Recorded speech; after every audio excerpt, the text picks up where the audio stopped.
Somewhere in your family tree, 10,000 generations back, there's a person you're directly descended from. And if you passed them on the street, you probably wouldn't recognize their skin as anything like yours. A completely different shade, tuned for a completely different world. Here's the part that surprises people first. Every single human on Earth today, no matter how pale their skin is now, descends from a population that was uniformly dark-skinned. Not mostly. Not on average. All of them. Around 300,000 years ago, when our species first appears, in Africa, light skin didn't exist yet. It wasn't rare. It was non-existent. So what changed? Two invisible forces, pulling in opposite directions, for hundreds of thousands of years. One wanted your skin as dark as possible. The other wanted it as light as possible. Which one depended entirely on where your ancestors happened to be standing. And by the end of this video, you'll understand why your exact shade of skin is basically a settings dial, one your ancestors' bodies tuned generations before you were born. Let's start with what skin actually does, because it's not just packaging. It's an organ running a full-time chemical defense system against sunlight. Ultraviolet radiation doesn't just tan you.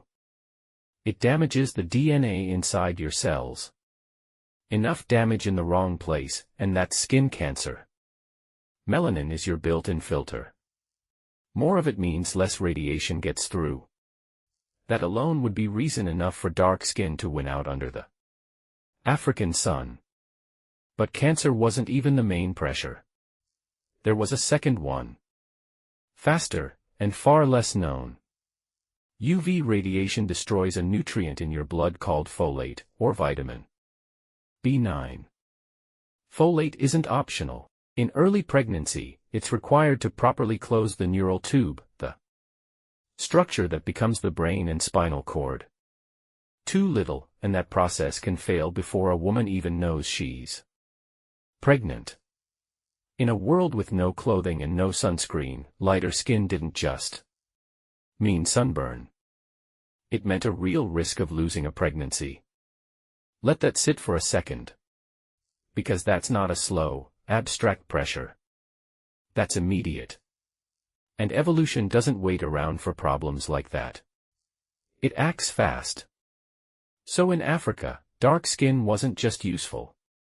It was close to mandatory. Which raises an obvious question. If dark skin was that necessary, why doesn't most of the human species have it anymore? Here's where it gets interesting. Because the sun didn't change. The angle did. Starting somewhere between 70,000 and 100,000 years ago, groups of humans began drifting out of Africa, generation by generation. Farther from the equator, sunlight hits the ground at a shallower angle, filtered through more atmosphere. Northern Europe in winter gets a fraction of the UV that equatorial Africa gets year-round. And that flips everything. Cancer risk drops. Folate destruction drops. Those old pressures switch off. But a new one switches on. And this is the part most people never learn in school. Skin doesn't just block UV. It uses UV to build vitamin D, which your body needs to absorb calcium and grow bone. Too little, and bones stop forming properly. In children, that's rickets. In adult women, it can deform the pelvis badly enough to make childbirth dangerous. Now picture dark, UV-blocking skin transplanted into a place that's gray. For half the year. The same melanin that once saved lives is now blocking the one thing the body desperately needs. Skin can't tell dangerous UV from essential UV. It blocks both. With no supplements, and no fortified food, that's not cosmetic. It's a slow demographic crisis. So evolution reversed course. Random mutations that reduced melanin started spreading. Not chosen by anyone. Just favored, generation after generation, because people who made a little more vitamin D survived and reproduced a little better. Multiply that tiny edge across hundreds of generations, and an entire population's skin tone drifts lighter.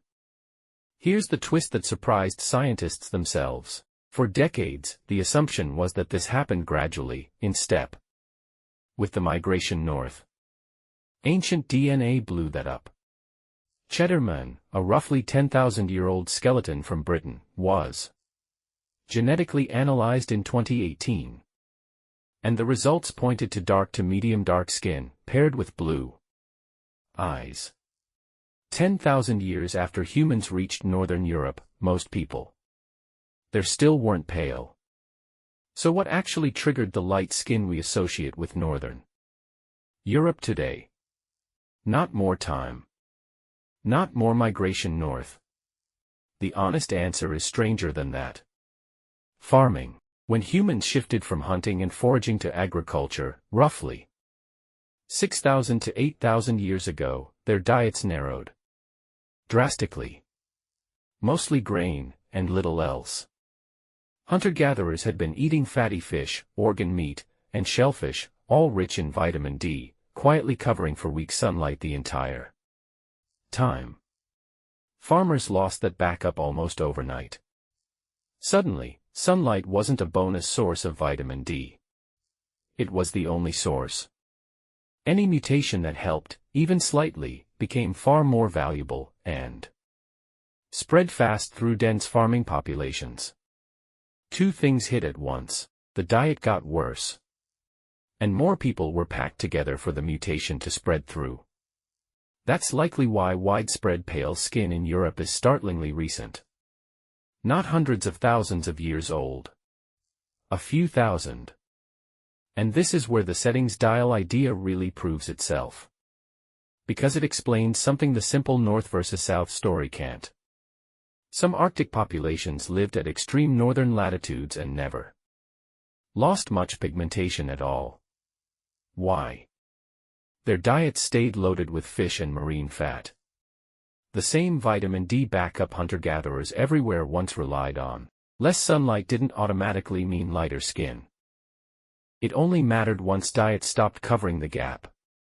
Skin color was never just reading a latitude gauge. It was balancing two inputs at once. How much UV you got, and how much vitamin D you were already eating. One more detail quietly undermines almost everything people assume about skin and genetics. It isn't controlled by one gene, the way textbooks sometimes simplify eye color. It's polygenic. Dozens of genes acting together. And here's the surprising part. East Asian and European populations both evolved lighter skin. Independently, using largely different genetic variants to get there. Two populations. Two continents. Arriving at a similar outcome through different molecular routes.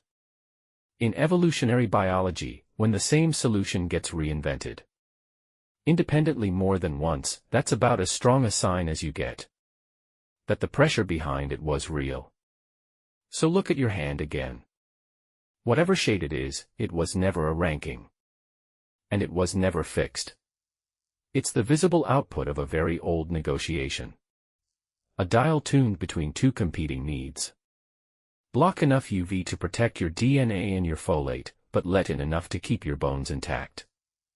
Dark skin isn't primitive. It's the ancestral default, the setting our whole species started with. Lighter skin is the newer variation. In some populations, closer in time to the invention of farming than to the origin of our species. For most of human history, people used skin color to tell stories about who was more evolved, more capable, more civilized. It was never any of those things. It was a vitamin D problem and a folate problem, solved differently in different places. By the same species. Adapting to the one thing that never negotiates, how much sunlight hits a given patch of ground. The sun never chose anyone. It just kept shining, indifferently, in every direction, and left every population on Earth to work out its own answer. So here's the question worth sitting with. Your body is still running the same negotiation right now, today, wherever you live. Which side of the dial do you think it's straining against? Your skin carries the story of thousands of generations of adaptation. And if you want to uncover more of the hidden science behind things you thought you already understood, subscribe. There's a lot more hiding in plain sight.